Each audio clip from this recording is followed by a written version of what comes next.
নমস্কার সবাইকে, আশা করি আপনারা সবাই ভালো আছেন। মহুয়ার নতুন একটি ভিডিওতে আপনাদের জানাই অনেক স্বাগত। আজকে বুধবার আর এখন বাজে সকাল 6:45, আর এখন থেকেই আমি আমার ভিডিওটা শুরু করলাম। সকালে উঠে ডোডোর জন্য একটু ভাত করে ওকে খাইয়ে স্কুলে পাঠিয়ে দিলাম। তারপর এখানে দেখুন আজকে রান্না করতে চলে এসেছে, আর যা বৃষ্টি হচ্ছে সকাল থেকে ওনাদের রান্না করতেও খুব কষ্ট হচ্ছে। এখানে তো একটু বৃষ্টি হলেই যা পরিমাণে জল জমে যায়, তাই বৃষ্টি হলেই ভয় লাগে, কারণ বৃষ্টি হলে সব থেকে বেশি সমস্যা ওনাদের হয় যারা রান্না করতে আসে। সকালের তো একটা পর্ব মিটলো, এখন রান্নাঘরে চলে এসেছি।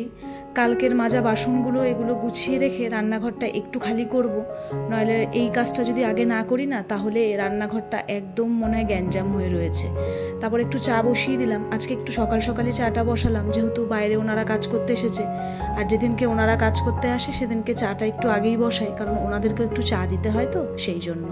চায়ে একটু আদা, লবঙ্গ, গোলমরিচ দিয়ে চাটা করেছি। এখানে আবার একজনের চিনি দেওয়া চা আছে, আবার একজনের চিনি ছাড়া চা আছে, যেহেতু ওখানে একজনের সুগার আছে, উনি চিনি খায় না। আর আমার চাটাও বেড়ে নিলাম। তার আগে চলুন আগে ওনাদেরকে চাটা দিয়ে আসি, তারপরে আমি চা খাবো। চা খেয়ে আজকে আগে রুমটা ক্লিন করে নেব, কারণ আজকে অজয় যেহেতু ঘুম থেকে একটু তাড়াতাড়ি উঠে পড়েছে, রুমটা একটু খালি পেয়েছি, তাই জন্য ভাবলাম আগে রুমটা ক্লিন করে নিই, তারপরে আবার ব্রেকফাস্টের দিকে যাব। আসলে যেদিনকে ক্যাটারিংয়ের কাজ থাকে সেদিনকে তো অজয়কে সকাল সকাল ঘুম থেকে উঠে যেতে হয়, তো আমার খুব ভালো হয় আসলে, জানেন তো, রুমটা একটু তাড়াতাড়ি খালি পাওয়া যায় আর কি। আর নইলে ও তো অত তাড়াতাড়ি ঘুম থেকে ওঠে না। তো যাই হোক, রুমটাকে আগে চলুন ভালো করে ক্লিন করে নিই। ক্লিন করতে করতে একটা ছোট্ট কথা আপনাদের সাথে শেয়ার করি। গতকাল আমি তো আমার বাপের বাড়িতেই যাই সাধারণত আমার যে ডান্সের শর্টসগুলো বানাতে, বা রিলস বলবেন যাই বলুন।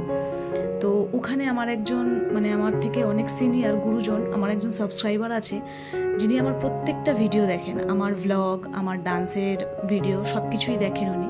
তো উনি আমাকে একটা খুব সুন্দর সেদিনকে কথা বললেন যে, তুই এত সুন্দর গুছিয়ে সংসার করিস, আবার এত সুন্দর ডান্স করিস, তো অনেক অনেক ধন্যবাদ জেঠিমা যদি আমার ভিডিও দেখে। তো এই কথাটা আমার কাছে অনেক বড় কথা, যে তোর ডান্স ভিডিও দেখে বা তোর ডান্স দেখে মনে হয় না যে তুই এত সুন্দর গুছিয়ে সংসার করতে পারিস, তোর অনেক রূপ। তো কথাটা আমার কাছে অনেকটা বড়, আমাকে অনেকটাই মোটিভেট করেছে কথাটা। সত্যি কথা বলতে কি জানেন তো, আমাদের প্রত্যেকটা মানুষের মধ্যে কিন্তু একটা হিডেন ট্যালেন্ট থাকে, প্রত্যেকটা মানুষের মধ্যে, সেটাকে খুঁজে বার করতে হয়।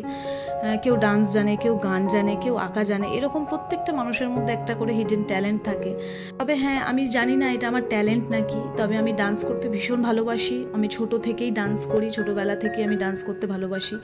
আর আমার ডান্সের যে প্রথম গুরু যদি বলেন, তাহলে সেটা হচ্ছে অজয়, আমার হাজব্যান্ডের কাছে প্রথম আমি ডান্স শিখতে যাই। তারপর আমি 1 বছর ক্লাসিক্যালও করেছি।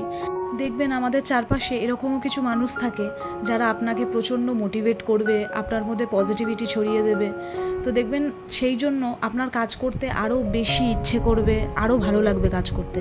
আবার কিছু কিছু মানুষ এমনও থাকে যাদের নিজেদের তো কোনো গুণ নেই, কিন্তু পরের দোষ ধরতে তারা সবসময় কিন্তু এক পা এগিয়ে থাকে। এই জন্য কিছু খারাপ মানুষের কথায় ডিমোটিভেট হলে কিন্তু একদমই চলবে না। তাহলে চলুন, অনেক কথা আজকে আপনাদের সাথে শেয়ার করলাম, আর এখন এখানে চটপট করে রান্নারও জোগাড় করে নিচ্ছি। সকালে ব্রেকফাস্টে আজকে চাউমিন বানিয়েছিলাম, আর ওদিকে ডোডো স্কুল থেকে এসে গেছে বলে ওকে একটুখানি গ্লুকন্ডি বানিয়ে দিলাম, কারণ প্রচণ্ড গরম পড়েছে তো আবার হঠাৎ করে। ভাতটা ওইদিকে বসিয়ে দিয়েছি, আর এদিকে তরি তরকারিগুলো কেটে মশলাটা করে নিয়েই তারপরে রান্নাটা বসাবো। আজকে একটু চিকেন বানাবো, আর তার সাথে জিরা রাইস। আসলে সোমবার আর মঙ্গলবার যেহেতু পরপর 2 দিন নিরামিষ খাওয়া হয়, তারপরে বুধবারটা না একটু ভালো মন্দ রান্না করে ইচ্ছে করে যে ওদেরকে খাওয়াই। আর কালকেই আমি প্ল্যানিং করে রেখেছিলাম যে আজকে কি কি রান্না করব। শুধু আজকে কালকে বলে নয়, আমি প্রত্যেক দিনই প্ল্যানিং করে রাখি যে পরদিন কি রান্না করব, সেই মতো জিনিস আনিয়েও রাখি, গুছিয়ে রাখি। তাহলে না পরদিন সকালে উঠে কি রান্না করব, আবার বাজারে যাওয়া, সেই সমস্যাটা আমার ফেস করতে হয় না। আমার অনেকটা সুবিধা হয়, কাজ এগিয়ে যায়, আর রান্নাটাও খুব তাড়াতাড়ি হয়ে যায়। সংসারের প্রত্যেকটা কাজই জানেন তো, আপনি যদি আগের দিন প্ল্যান করে রাখেন, প্ল্যান মাফিক যদি কাজগুলো করেন, তাহলে দেখবেন আপনার কাজ খুব স্মুথলি হয়ে যাবে। আপনাকে তাড়াহুড়ো করতে হবে না, দেরি হয়ে যাবে না।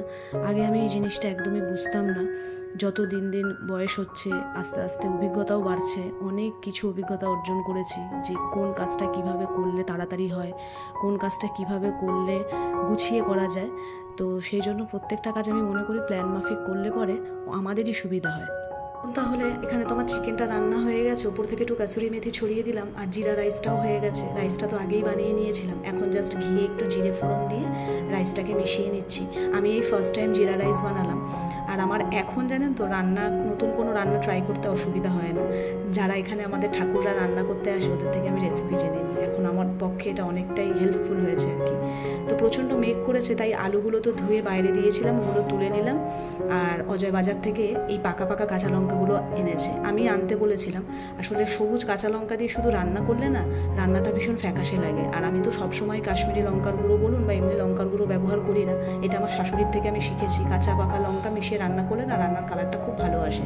ওই জন্য আজকে চিকেনের কালারটা খুব ভালো হয়েছে। তো লঙ্কাগুলোকে বেছে নিয়ে এখন রান্নাঘরটা ভালো করে পরিষ্কার করে নেবো। রান্নাবান্না সমস্ত কিছু কমপ্লিট হয়ে গেছে। সামনেই যেহেতু পুজো আসছে আর ডোডোর এক্সামটাও শেষ হয়ে যাবে, তাই ভাবছি সবার আগে রান্নাঘরটা পরিষ্কার করব। এর আগের ভিডিওতে আপনাদের সাথে শেয়ার করেছিলাম যে পুজোর আগে রান্নাঘরটাকে একটু ডেকোরেশন করব, কিন্তু হঠাৎ করে একটা সুখবর পেলাম 6 মাসের মধ্যে হয়তো আমাদের বাড়িটা হ্যান্ডওভার করে দেওয়া হবে। তাই কিনতে কোনো অসুবিধা নেই, কিন্তু যেগুলো ফিটিংসের জিনিস, ধরুন রান্নাঘরের ফিটিংস বা বাথরুম ফিটিংস, সেগুলো তো পরে খুলে নিয়ে যাওয়া যাবে না। তাই অজয় বলল এখন আর ওই সমস্ত কিছু করতে না, দেখা যাক কি হয়। আর চলুন চটপট করে লাঞ্চটাও সেরে নিই। রান্নাঘরের সমস্ত কাজ সেরেই চট করে স্নানটা করে এসেছিলাম। আর জিরা রাইসটা খেতে সত্যি দারুণ হয়েছিল, প্রথমবার বানিয়েছি। আর এখন না চা পাতাটা একটু খালি হয়ে গেছিলো, তাই অল্প করে চা পাতা নিয়েছি, যেহেতু শুধু আমি চা খাই। আর এর আগে অনেক চা পাতা নষ্ট হয়ে গেছে বর্ষাকালে ওই ফাকুন্দ মতন পড়ে, তাই অল্পই চা পাতা আনিয়েছি। শেষ হয়ে যাবে আবার পরে আনা যাবে, কারণ ওইভাবে জিনিস নষ্ট করার কোনো মানেই হয় না। তাহলে আজকের ভিডিওটা এই পর্যন্তই থাক, দেখা হবে নতুন অন্য কোনো ভিডিওতে। ততক্ষণের জন্য আপনারা সবাই ভালো থাকবেন, সুস্থ থাকবেন আর নিজেদের খেয়াল রাখবেন।